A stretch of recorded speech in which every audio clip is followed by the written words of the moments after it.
Hello ज़ैन घर आ चुका है। रिश्ते को मजीद अहम करने का क्या मकसद है? तुम्हारी और अमल की शादी, अब फैसला तुम्हें करना। शाह मेरी किस्मत है, इसे कोई छीन नहीं सकता। हेलो फ्रेंड, मेहरू को बहुत दुख होता है कि उसकी माँ ने उसे बताए बगैर माफ़ी नामे पर साइन कर दिए थे। वो अपनी माँ से नाराज़ होकर आई थी कि वो इसके भाई का खून कैसे माफ़ कर सकती हैं। उनकी बेटी इतनी कमज़ोर नहीं है कि वो उसका घर बचाने के लिए मजबूर हो गई थी।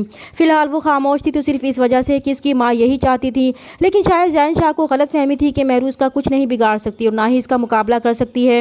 वो इसे जिस तरह चाहे जलील कर सकता है, लेकिन मेहरू ने तो उल्टा इसके मुँह पर थप्पड़ मार कर अच्छी तरह समझा दिया था कि वह इन लड़कियों में से नहीं है जो डर कर पीछे हट जाती हैं। वो इसकी खामोशी को इसकी कमजोरी ना समझे। अगर उसने मजीद उसे परेशान करने की कोशिश की तो याद रखे वो इसके लिए एक जख्मी शेरनी साबित होगी।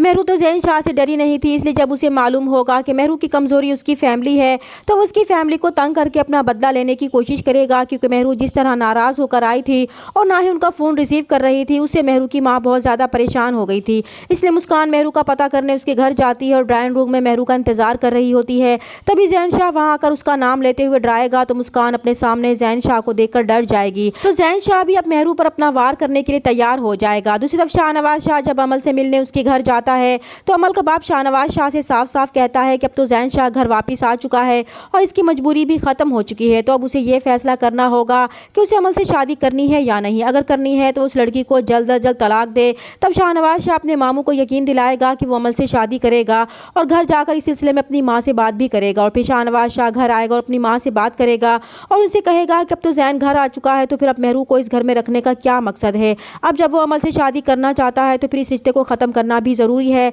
लेकिन समन शाह एक बहुत ही चालाक औरत है। वो जानती है कि ज़ैन शाह के फ़ौरन घर आने के बाद अगर मेहरू को इस घर से निकालेंगी तो सबको ही यही लगेगा कि उन्होंने सिर्फ अपने बेटे को छुड़वाने के लिए इस लड़की की शादी शाहनवाज शाह से की थी। इसलिए वो शाहनवाज शाह से कहेंगी कि अभी मेहरू को इस घर से निकालने का ये वक्त मुनासिब नहीं है, वरना लोग यही समझेंगे कि मेहरू को इस्तेमाल करके उन्होंने ज़ैन शाह को रिहा करवाया है। इसलिए फ़िलहाल कुछ अरसे के लिए उन्हें मेहरू को बर्दाश्त करना होगा।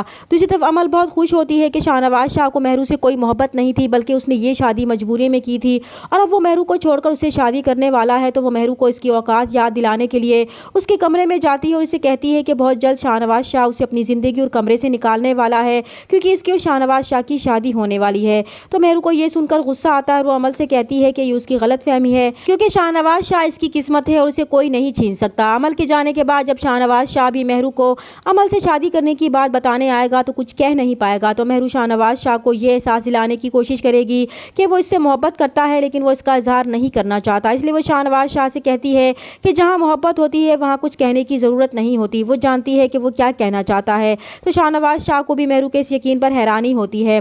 मेहरू फ़िलहाल तो कंप्रोमाइज़ कर रही है, लेकिन जब उसे मालूम होगा कि ज़ैन शाह अपनी घटिया हरकतों से बाज नहीं आ रहा तो वो फिर खामोश नहीं रहेगी। चैनल पर नए हैं तो प्लीज़ चैनल को सब्सक्राइब कर दें। मिलते हैं नेक्स्ट वीडियो में, तब तक के लिए अल्लाह हाफिज़।